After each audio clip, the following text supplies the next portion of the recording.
Bonjour, on a la chance aujourd'hui d'avoir Dr Céline Bouchard, gynécologue obstétricienne de la région de Québec, qui a été professeure clinicienne au département d'obstétrique-gynécologie à l'Université Laval. Elle a en plus participé à de nombreuses études sur la santé de la femme et est impliquée comme co-investigatrice dans des études sur l'hormonothérapie de remplacement en ménopause. Dr Bouchard, merci d'être avec nous aujourd'hui.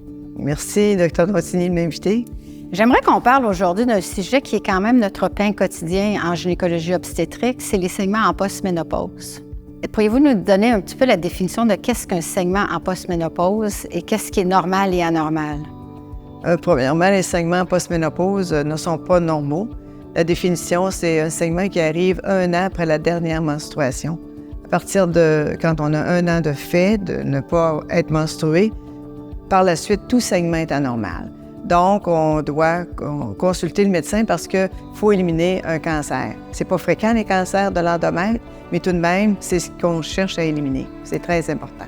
Est-ce que ça arrive souvent que chez les femmes qu'on retrouve un saignement en post-ménopause? Oui, on dit que 4 à 11 % des femmes, selon les statistiques, vont saigner après la ménopause à un moment donné dans leur vie. Donc, oui, c'est fréquent. Puis ce serait 5 % des consultations en gynécologie. Donc, pour nous, c'est très fréquent d'avoir des patientes qui consultent pour ce sujet. Et qu'est-ce que vous pensez que sont les causes les plus fréquentes d'un saignement en post-ménopause? Les causes les plus fréquentes, c'est pas le cancer de l'endomètre. Donc, je veux bien rassurer les dames, bien qu'on veuille qu'elles consultent pour qu'on l'élimine. C'est des causes bénignes. Donc, les polypes, l'atrophie aussi, ça compte pour 70 % des polypes et l'atrophie de l'endomètre. Ça compte pour 70 % des causes. Après ça, on a des endomètres prolifératifs au sécrétoire. C'est un effet hormonal. Il faut éliminer, c'est sûr, aussi des médications qui donnent plus de saignements. Il faut aussi penser à des anomalies du tractus génital, un cancer du col, donc d'autres parties de l'intérieur de la femme, comme le vagin, le col ou la vulve qui peut saigner, ou l'appareil urinaire aussi de la femme qui peut saigner. Donc, il faut faire le tour de la question. Dr Bouchard, puisque l'anatomie féminine est parfois méconnue, pourriez-vous reviser avec nous cette anatomie? Avec plaisir, Dr Dordini. Donc, on commence par la vulve. Nous, comme gynécologue, on inspecte la vulve parce qu'il peut y avoir des lésions précancéreuses ou des cancers de la vulve. Donc, on inspecte les petites lèvres, qui sont les parties non pileuses autour de l'entrée vaginale, et les grandes lèvres. On inspecte aussi le clitoris avec le gland et le capuchon du clitoris. Par la suite, on va à la région périnéale. C'est le pont entre l'anus et la vulve. C'est cette région-là qu'on appelle le périnée. Et on inspecte toujours la région périanale pour être sûr qu'il n'y a pas de lésions aussi cancéreuses ou précancéreuses. Par la suite, on introduit notre spéculum, c'est le petit appareil en bec de canard que le gynécologue se sert pour aller voir le col et les parois vaginales. Donc, on est à l'intérieur. Il faut penser que l'utérus a plusieurs parties. Il y a le corps et le col de l'utérus. Le col est la partie donc, qui ferme l'utérus. L'utérus, le corps, c'est la partie qui contient le bébé, que le bébé va grossir.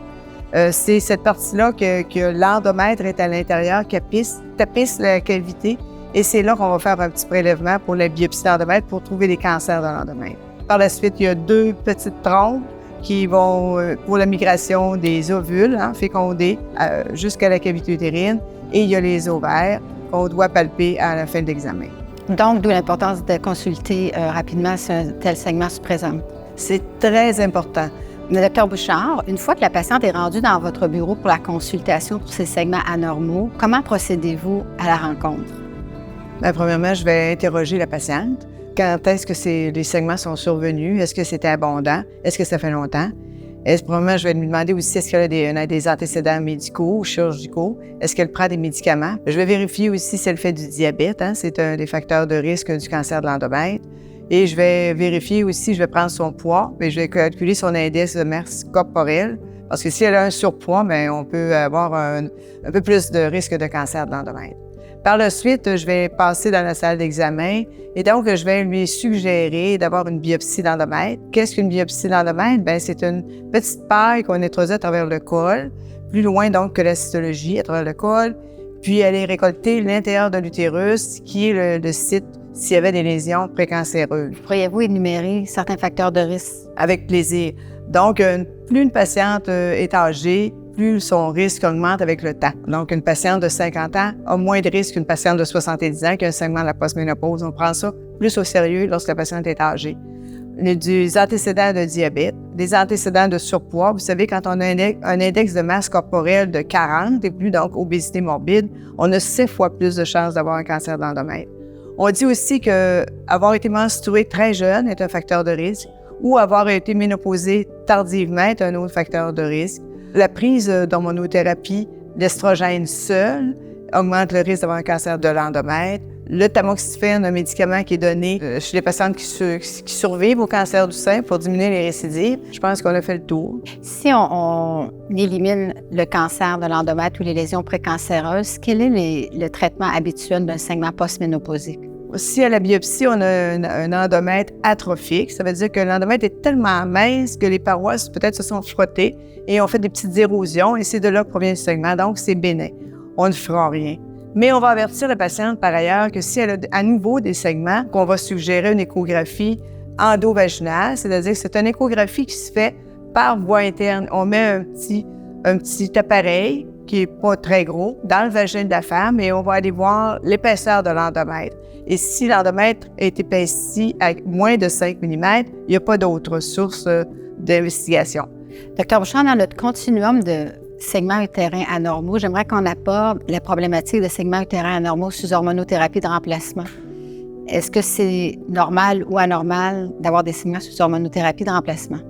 Bien, premièrement, Dr. Lontini, il faut distinguer 2 sortes d'hormonothérapie. Il y a l'hormonothérapie cyclique, donc on donne la progestérone de façon pas tous les jours dans le mois, et c'est normal d'avoir des menstruations avec cette forme d'hormonothérapie. Et il y a l'hormonothérapie continue, le régime continu qui est le plus populaire. C'est on prend les 2 hormones, estrogène et progestérone, tous les jours, et on ne devrait pas saigner. Mais dans les premiers 6 mois que la prescription est faite, qu'on débute l'hormonothérapie, c'est normal. On est après 6 mois d'hormonothérapie en continu, donc il faut qu'ils nous avertissent si elles saignent parce que c'est la même investigation qu'on doit faire que les patientes sans hormonothérapie. Docteur Bouchard, une patiente sous hormonothérapie de remplacement qui présente un saignement, doit-elle cesser son hormonothérapie de remplacement avant de faire l'investigation? Non, pas nécessairement, parce que la majorité du temps, on va trouver des choses bénignes. Hein? On va trouver un cancer dans seulement 6 à 7 du temps.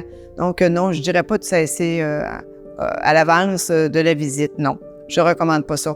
Mais si on trouvait une lésion précancéreuse ou un cancer, à ce moment-là, on cesse l'hormonothérapie. Quelles sont les avenues thérapeutiques pour les patientes avec un saignement sous hormonothérapie de remplacement? Si à la biopsie, le pathologiste nous rapporte un endomètre prolifératif, ça veut dire que l'endomètre pousse.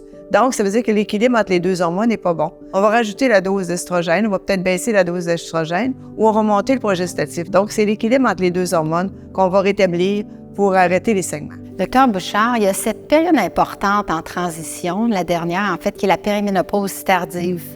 Cette partie de la périménopause qui arrive juste avant la ménopause, lorsqu'on voit que les cycles s'espacent davantage, plus de 60 jours, puis à un moment donné, on pense qu'on est à ménopause, mais non, un saignement apparaît. Quel est le moment où on doit s'inquiéter de ces saignements dans cette période de périménopause tardive? Bien, je dirais qu'on doit commencer à s'inquiéter lorsque la menstruation est abondante, lorsque le flux menstruel est abondant. Ça peut se calculer par une coupe menstruelle que les femmes mettent à l'intérieur du vagin. Ça peut se calculer aussi avec un pictogramme, des images de tampons et de serviettes souillées qui nous dit que le flot est abondant. Mais plus que ça, c'est le confort de la patiente. Quand une patiente est inconfortable avec le flux menstruel, à ce moment-là, elle doit consulter. Et quel type d'investigation on fait à ce moment-là? On fait la même chose qu'en post-ménopause, donc on va suggérer une biopsie de l'endomètre parce qu'il peut avoir, moins fréquemment qu'après la ménopause, il peut avoir un cancer de l'endomètre ou l'échographie par voie vaginale avec le petit tube dans le vagin pour voir l'intérieur de l'utérus précisément, voir si l'endomètre n'est pas épaissi. Donc, il faut investiguer.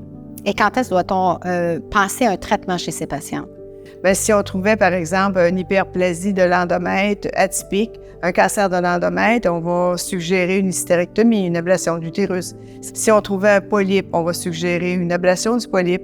On peut trouver aussi un fibrome qui est dans la cavité utérine. On appelle ça un fibrome sous-muqueux, une petite boule qui est dans la cavité, qui fait beaucoup saigner.